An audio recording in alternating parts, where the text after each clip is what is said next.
Sabe aquela história que a gente aprende na escola que parece que está escrita em pedra? Pois é, às vezes basta uma única descoberta, um crânio, achado no coração do Brasil, para a gente ter que repensar tudo o que achava que sabia sobre os primeiros americanos.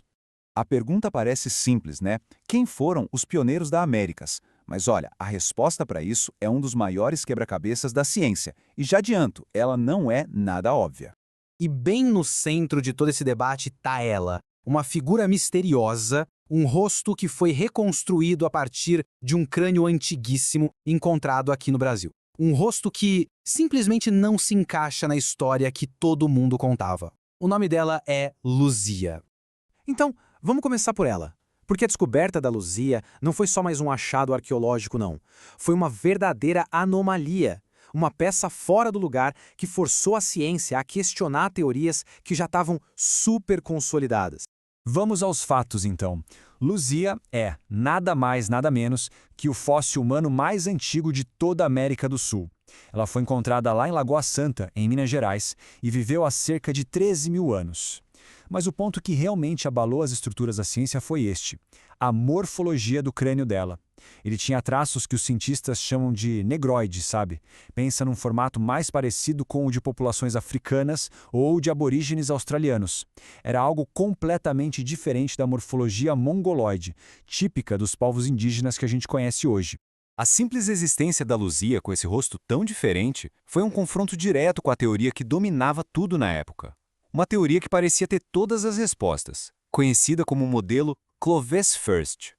A teoria Clovis First era bem simples e direta. Há 13 mil anos, caçadores de mamutes da Ásia cruzaram o Estreito de Bering, entraram na América e se espalharam. Fim de papo. E por décadas essa foi a verdade científica. O problema? Luzia, com a idade que tinha e com o rosto errado, simplesmente não deveria existir nesse cenário. E essa citação aqui, olha, ela ilustra perfeitamente o tamanho do desafio. Para você questionar o modelo que está estabelecido há tanto tempo, defendido pela maior parte da comunidade científica, não basta ter evidência, não. É preciso estar pronto para uma verdadeira batalha acadêmica. E a primeira linha de ataque contra esse dogma veio da análise dos próprios ossos. A craniometria, que é basicamente o estudo detalhado das medidas do crânio, começou a revelar um padrão que não dava para ignorar. O que pesquisadores como o Walter Neves começaram a notar foi uma mudança radical na arquitetura dos crânios ao longo do tempo. Os mais antigos, como o da Luzia, eram longos e estreitos, com o rosto mais projetado para frente. Já os crânios mais recentes eram curtos, largos, com as faces mais retas. Era como se a gente estivesse olhando para dois grupos de pessoas totalmente diferentes. E daí nasceu o modelo dos dois componentes biológicos. Mas é claro que na ciência, uma observação precisa ser testada. Para transformar essa ideia em algo robusto, foi preciso analisar um conjunto bem grande de crânios, 224, de diferentes épocas e locais aqui da América do Sul. Então, as amostras foram divididas em 3 grupos. Primeiro, os paleoíndios de Lagoa Santa, os mais antigos. Depois, o pessoal dos sambaquis, que são mais intermediários. E, por fim, um grupo bem mais recente, do Peru. A hipótese era clara. Se a teoria estivesse certa, os crânios de Lagoa Santa deveriam ser bem diferentes dos outros dois. E aqui está a prova visual.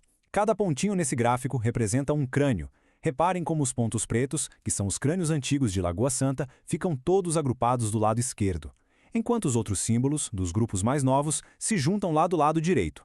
A separação é nítida. A estatística confirmou. Existiram sim 2 morfologias cranianas bem distintas na América do Sul. Bom, com uma evidência morfológica forte desse jeito, a história parecia resolvida. 2 migrações, 2 populações diferentes.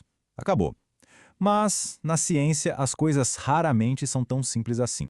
E bem quando tudo parecia fazer sentido, uma nova tecnologia revolucionária entrou em cena e literalmente virou o tabuleiro do jogo.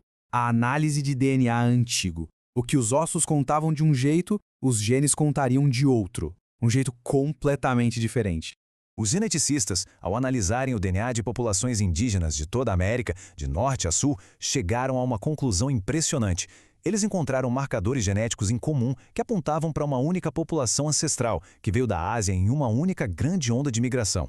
E para deixar o mistério ainda maior, quando finalmente conseguiram extrair e analisar o DNA daqueles esqueletos paleoíndios super raros, o resultado foi um choque. Eles compartilhavam as mesmas linhagens genéticas das populações indígenas de hoje, ou seja, geneticamente eles eram todos parte de um mesmo povo. Então, a gente chega no coração do debate.